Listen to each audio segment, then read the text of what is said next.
Ya, pemirsa, akan seperti apa dinamika dan pertarungan di Pilgub Jakarta? Siapa yang akan mampu menarik simpati dan mendapat dukungan dari warga? Kita akan membahasnya bersama Direktur Eksekutif Poltreking Indonesia, Hanta Yuda. Selamat sore, Mas Hanta. Selamat sore, Vivi.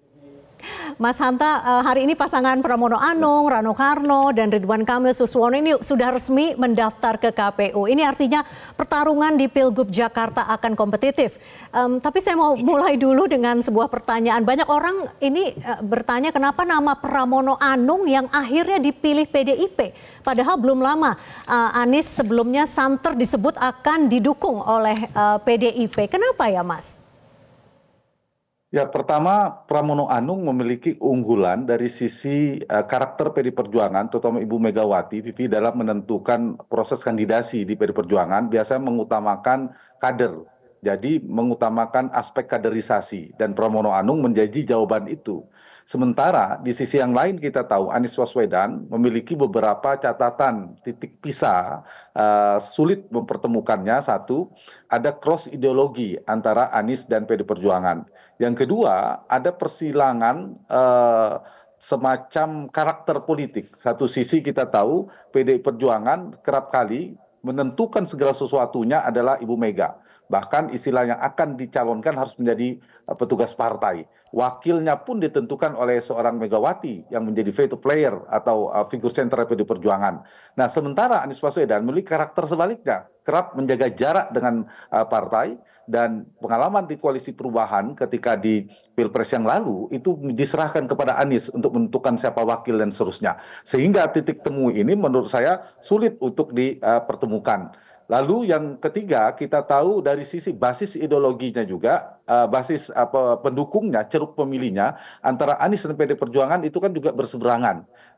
Belum tentu bisa dipertemukan, dan satu lagi faktor menurut saya, keduanya memiliki rekam jejak elektoral yang diametral jaraknya, seringnya berhadap-hadapan.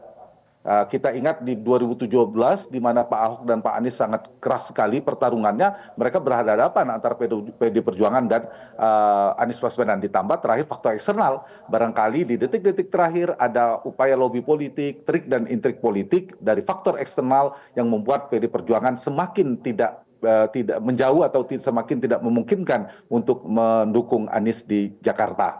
Itu mungkin. Ditambah sisi yang lain, kenapa Pramono Anung tadi dari sisi satu, Pram itu kaderisasinya tidak perlu dipertanyakan lagi, mantan sekjen sudah mendarah daging merahnya PD Perjuangan di tubuh Pak Pramono Anung, itu satu. Yang kedua, ini juga menarik saya kira, karena yang sudah menunggukan Pak Ridwan Kamil dan Suswono. Keduanya ini kombinasinya ada kombinasi kepala daerah atau gubernur tetangganya Jakarta, Jawa Barat, berpasangan dengan mantan menteri.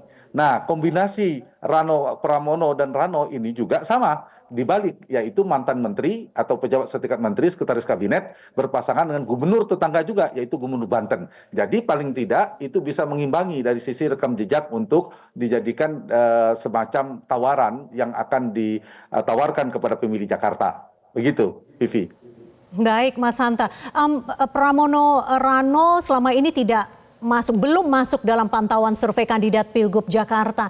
Sementara waktu yang tersisa itu sangat singkat, kampanye bulan September sampai dengan November, kemudian pencoblosan di bulan November. Nah, sejauh mana pasangan ini bisa menaikkan elektabilitasnya di Jakarta, Mas Hanta?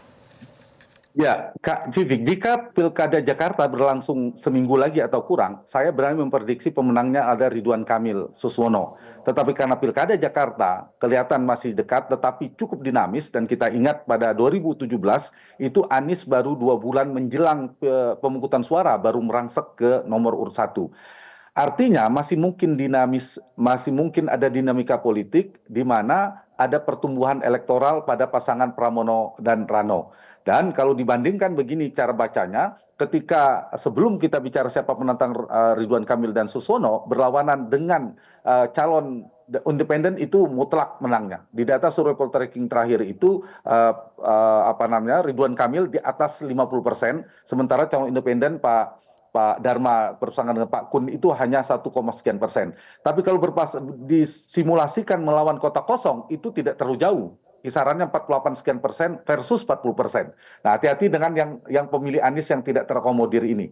Nah, tetapi kalau dibandingkan dengan Anies jauh. Pak Ridwan Kamil hanya 30-an% maksimal, sementara Anies berkisar lebih dari 60% atau sekitar 60%, 2 kali lipatnya.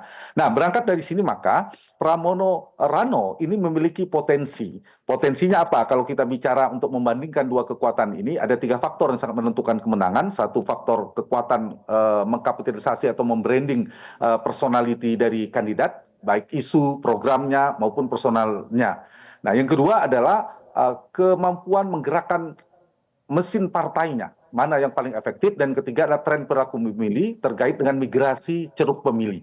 Nah, kalau kita membuka faktor pertama, misalnya membandingkan program, mungkin belum relevan karena belum membuka programnya, terutama Pramono dan Rano. Begitu juga dari isu strategisnya. Tapi dari sisi personality yang saya sampaikan tadi, rekam jejak untuk pemilih rasional dalam teori perilaku pemilih, kan pemilih rasional itu memilih karena rekam jejak, karena pengalaman, karena kinerja, relatif sama kuatnya, mantan menteri dan seterusnya. Dan jangan lupa pemilih sosiologis juga, karakter pemilih sosiologis memilih karena etnis, mereka berasal dari etnis mayoritas suku terbesar di Jakarta juga, Vivi.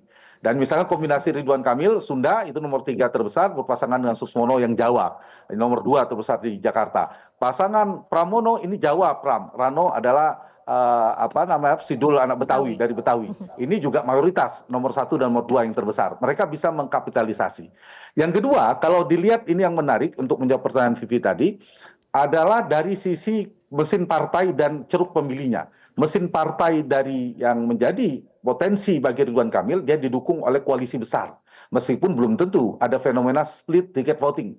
Belum linearnya antara pilihan partai dengan yang memilih kepala daerah nanti di gubernur. Jadi ada peluang dia mengkapitalisasi semua pemilih partainya untuk ditarik, meskipun belum otomatis. Sementara di Pramono dan Rano itu didukung oleh PD Perjuangan, dan ini bisa terkonsolidasi pemilih PD Perjuangan. Dan mesin partainya bisa diandalkan PD Perjuangan di Jakarta nomor 2. Kalau Ridwan Kamil punya PKS yang juga bisa diandalkan untuk bergerak. Nah, terakhir adalah dari sisi tren perilaku pemilih, ceruknya. Kalau ceruknya tadi saya katakan ceruk partai-partai masing-masing, ada yang menarik bagi Ridwan Kamil bisa mengkapitalisasi pemilih Prabowo Gibran di Pilpres yang lalu, karena perolehan suaranya hampir 51%, itu bisa dikapitalisasi.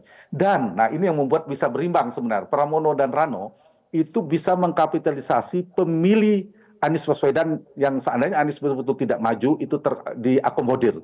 Sampai hari ini pemilih Anies kan kemana? Dan pemilih Anies itu tinggi sekali. Nah, kalau Pram dan Rano bisa menawarkan, mengajak pemilih Anies untuk menjadikan Pram dan Rano sebagai alternatif, itu bisa mengimbangi dan kompetitif. Pemilih Anies ada 3 kemungkinan, memilih Pram Rano, atau akhirnya memilih Ridwan Kamil, karena Ridwan Kamil lebih menarik juga, atau mereka memutuskan tidak memilih atau golput. Jadi ada potensi akan kompetitif. Ada potensi di mana kalau hari ini jauh, saya harus jujur mengatakan Ridwan Kamil sampai 30%, Pram masih 1 digit. Tapi karena ada potensi Pram Rano tumbuh pertumbuhan elektabilitasnya, maka jangan buru-buru menyimpulkan bahwa Ridwan Kamil akan kuat. Bisa jadi Pramono dan Rano dengan berbagai potensi yang saya sebutkan tadi, itu bisa kompetitif dan kita bisa melihat dinamika 2,5 bulan ke depan. Vivi.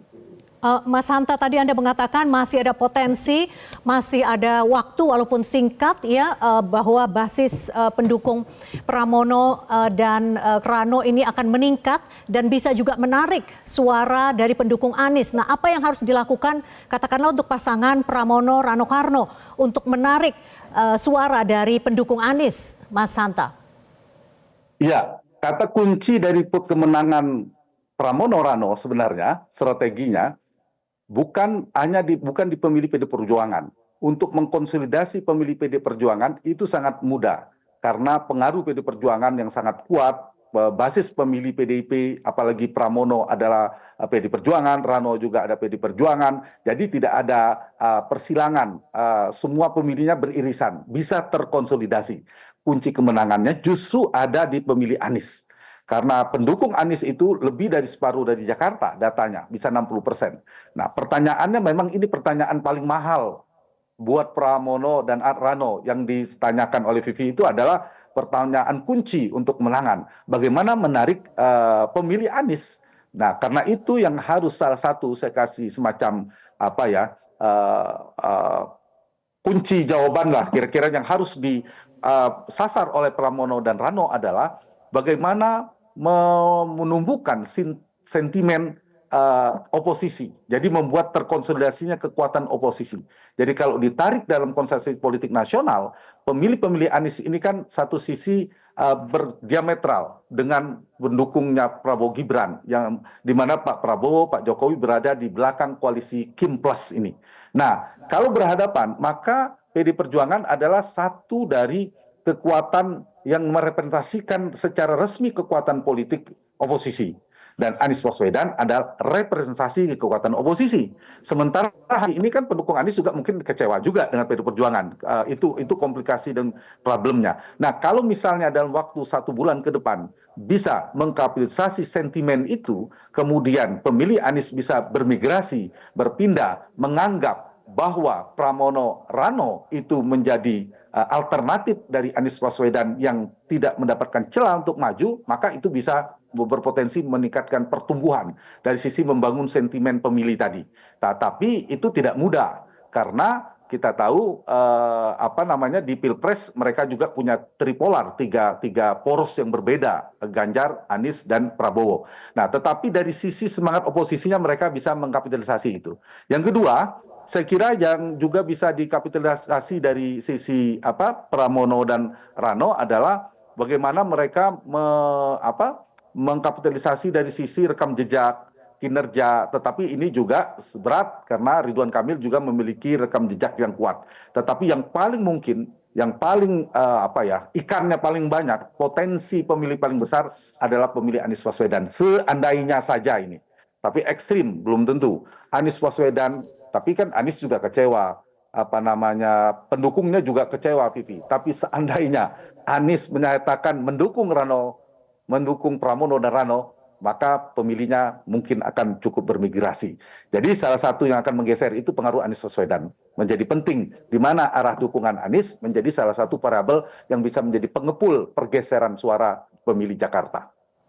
Vivi. Mas Hanta, pemilih Anies ini beririsan dengan pemilih PKS. Mungkin kita melihatnya bahwa Ridwan Kamil dan Suswono ini akan melaju, melenggang begitu ya. Tapi kan ternyata tadi Anda sampaikan belum tentu, masih ada waktu begitu. Nah, ini apa faktor yang akan menggagalkan majunya Ridwan Kamil dan Suswono dan untuk melawan Pramono dan Rano Karno? Ya, betul sekali. Anies dan PKS itu adalah pemilih yang ceruknya beririsan paling tebal. Kalau dia bergabung, itu terkonsolidasi sangat kuat. Jadi saling menguatkan, berbanding terbalik dengan PD Perjuangan dan Anies Baswedan. Dia sulit bertemu, irisannya tipis.